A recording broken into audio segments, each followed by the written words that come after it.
eu era bicho do mato total, a ponto de ter vergonha de responder chamada na escola. E um outro ponto que eu precisei superar é a questão da síndrome do impostor. Quando eu olho pra minha história, cara, fiz 3 MBAs, fiz um mestrado, 377 cursos, não paro de estudar nunca, planto todos os dias, então eu tenho que colher, vai ter que chegar um momento que eu vou ter que colher. E eu tenho um podcast também, então eu entrevisto muitas pessoas. E eu tenho entrevistado grandes nomes, sabe? Kátia Damasceno, Joel J, Paulo Vieira. E aí eu vejo e falei, nossa, muita gente passa por isso. Homens e mulheres, pessoas que, assim, referência, pessoas que a gente admira. E você fala, se todo mundo passa por isso, é normal, é só a gente aprender a lidar com as nossas próprias emoções. O que você precisou superar para se tornar uma palestrante memorável? Olha, a primeira coisa foi a timidez, porque eu era bicho do mato total, a ponto de ter vergonha de responder chamada na escola. Às vezes as pessoas olham e falam, nossa, Tati, hoje você fala super bem, fala pra multidões e tal. E até hoje o frio na barriga permanece, sabe? Só que eu aprendi a lidar com essa timidez. E claro que existem técnicas, existem estratégias e ferramentas pra isso. E eu fui atrás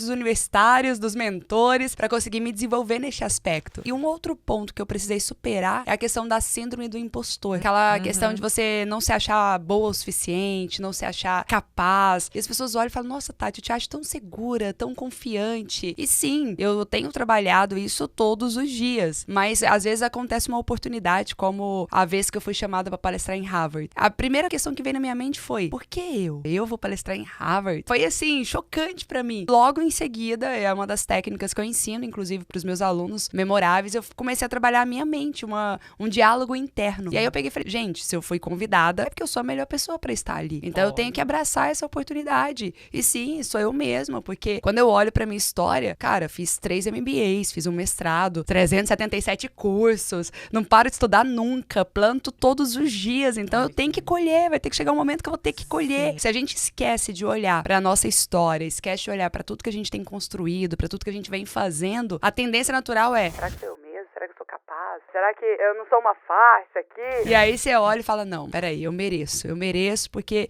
eu tenho trabalhado pra isso. Você acha que é preciso trabalhar na crença de merecimento também? Muito, muito. Crença de capacidade, crença de merecimento. E é uma constante, é um processo. Por exemplo, meus alunos, eles têm uns áudios que eu fiz, que fica no Telegram, que é um áudio pra eles escutarem todo santo dia, não é um áudio de conteúdo, é um áudio de reprogramação mental, pra trabalhar a questão da mentalidade de abundância, pra trabalhar a questão de expandir mesmo as possibilidades. Porque a nossa tendência sempre é, nossa, eu tô fazendo, os resultados estão vindo, e de repente você fala, mas será? Será que eu sou capaz? Até então eu pensava que isso era só comigo. Gente, isso acontece só com a Tati. Só que aí eu fui ver, e eu tenho um podcast também, então entrevisto muitas pessoas, e eu tenho entrevistado grandes nomes, sabe? Kátia Damasceno, Joel J, Paulo Vieira. E aí eu vejo e falei, nossa, muita gente passa por isso. Sim. Homens e mulheres, pessoas que, assim, referência, pessoas que a gente admira. E você fala, se todo mundo passa por isso, é normal, é só a gente aprender a lidar com as nossas próprias emoções. E uma curiosidade, assim, a gente sabe que você era muito tímida. Qual foi a virada de chave, assim, qual foi o momento do basta na sua vida? Fantástica essa pergunta, porque é um dos pontos que inspira muitas pessoas, sabe? Sim. Por exemplo, na época que eu tava na faculdade, eu ainda tava confortável em ser anônima, né? Nem meus professores sabiam quem era eu, porque eu não participava muito da aula. Às vezes eu ia com dúvidas pra casa, porque eu não tinha coragem de me expor. Então eu era tão quietinha, tão reservada, eu era anônima. Só que eu sempre fui, assim, com muito desejo de crescer, muito desejo de fazer história, de deixar um legado, isso aí tinha dentro de mim. E um professor estimulou ainda mais tudo isso, quando ele falou assim, olha, vai ter um concurso na faculdade, todos os cursos podem participar, vocês não precisam pagar nada pra isso. Eu falei, opa, não precisa pagar, então já tô dentro, porque eu tava na pindaíba. Ele falou assim, e esse prêmio é equivalente a um Oscar. Esse prêmio, quem ganhar, já vai sair daqui empregado, quem ganhar já vai sair da faculdade com milhares de portas abertas. E ele fez todo um preparativo que eu desejei muito esse prêmio. E eu sou muito competitiva. O que precisa fazer? Vou me inscrever e eu vou pagar o preço, vou fazer tudo que for necessário. E eu fiz, eu varei noite, eu lembro que o prêmio era em grupo. E eu fui a única pessoa que tava mais motivada assim, a ganhar o prêmio mesmo do meu grupo. Então eu fiz o trabalho de todo mundo pra gente poder ganhar. E aí, na hora que eu varei noite e tal, chegou no dia da revelação, era um auditório, uma média de 200, 300 pessoas lá, mais ou menos. Tava aquela multidão e eles falaram o meu nome. E na hora que eles falaram o meu nome, que eu vi que eu teria que ir lá na na frente pegar o troféu, eu fui incapaz de levantar da cadeira. Naquele momento, eu senti borboletas no estômago, minha mão começou a suar frio, a perna tremendo, e eu ainda ficava pensando, será que eles vão pedir pra eu falar alguma coisa e eu vou dar um branco, eu vou pagar o maior vexame na frente de todo mundo, não vou conseguir falar nada. E eu, paralisada, minha amiga foi, pegou o troféu no meu lugar, e na hora que ela voltou, ela falou assim, olha, eu fiz o trabalho mais difícil, que foi pegar o troféu. Eu tive coragem, né, de ir lá na frente pegar, então eu acho que eu mereço ficar com esse troféu.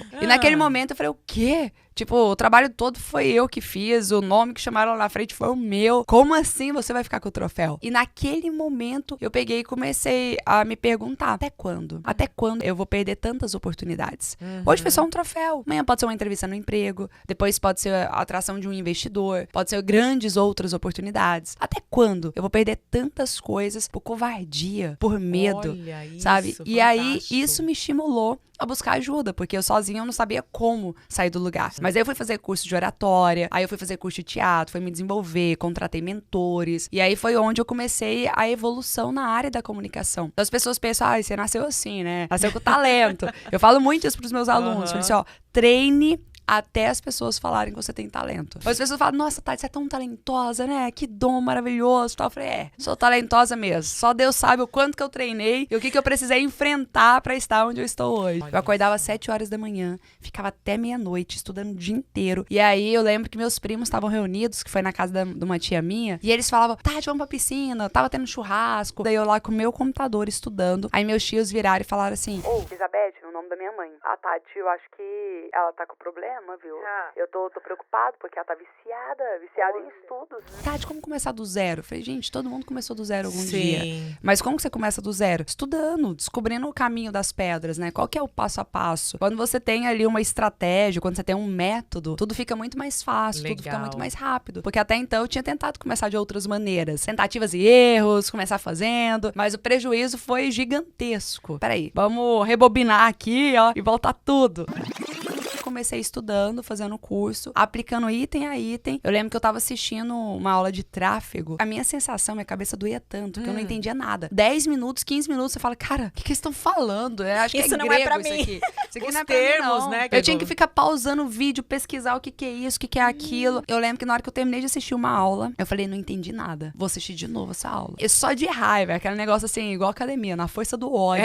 Eu vou fazer hoje. Eu peguei e falei assim, eu vou assistir isso aqui, se for necessário 10 vezes, mas eu vou entender esse troço, não é possível. Se alguém entende, eu também tenho que entender. Eu não sou o pior. Chegou um momento que parecia que tava saindo fumacinha da minha cabeça. Sabe quando você pensa demais? Fala, acho que tá pifando aqui o negócio. Depois que eu fiz isso, aí eu comecei a implementar e eu comecei a ficar à frente das minhas estratégias. Tanto é que até hoje as pessoas me perguntam muito, Tati, quem que é seu estrategista? Sou eu. Quem define todo o passo a passo? Sou eu. Você tem que aprender do todo para você saber depois ter sua equipe e comunicar o que você quer. Tenho meu time hoje que me ajuda demais, mas assim, eu que direciono, eu que faço as reuniões, eu que faço brainstorm e tal. Hoje a gente construiu um império multimilionário a partir desse começo.